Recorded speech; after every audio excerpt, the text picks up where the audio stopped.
Uşaqlıqdan futbolçu olmuşam, futbolu daha çox sevmişəm və 9 yaşından 18 yaşına qədər milli komandada oynamışam. Daha sonra Türkiyədə 5 il fəaliyyət göstərmişəm. Daha sonra Bakıya gəlib kuryerliyə başlamışam. Hal-hazırda kuryer işləməyimin səbəbi həm qrafik iş növü, istədiyim vaxt offline və istədiyim vaxt online ola bilirəm.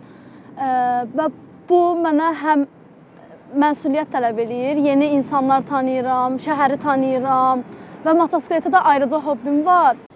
Ən asan tərəfi motosikleti sürüb hobbi olaraq daha rahat sürməyimdir, yolları daha yaxşı tanımağımdır. Ən çətin məqamı isə maşınların bizə yol verməməsi, bizə anlayış göstərməməsi və yağışlı havada yanımızdan sürətlə keçib bizi ıslatması bu bizim işimizi daha da çətinləşdirir. Daha çox xanımlar daha çox sevinir. Xanımsınız, çox gözəl. Elə bilirlər oğlan bir kuryerdir, sifariş gətirən. Evinə çatdırdığım zaman, ünvana gəldiyimdə xanım olduğumu görəndə daha çox sevinclə qarşılayırlar və xoş sözlər deyirlər.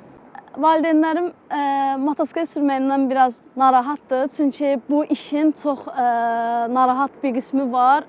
Yıxılma və qəza zamanı bizim sağlamlıq nəticəmizdə daha çox problem olar deyə valideynlərim çox qorxur.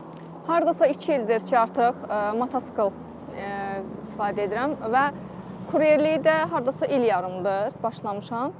Və kuryerlik mənim ikinci işimdir. Çünki motosikl sürməyi çox sevirəm və bunu belə deyim, qazanca çevirməyi düşündüm. Həm sürüb, həm adrenalin yaşayırsan motosikl sürərək, həm terapiyadır bike sürmək.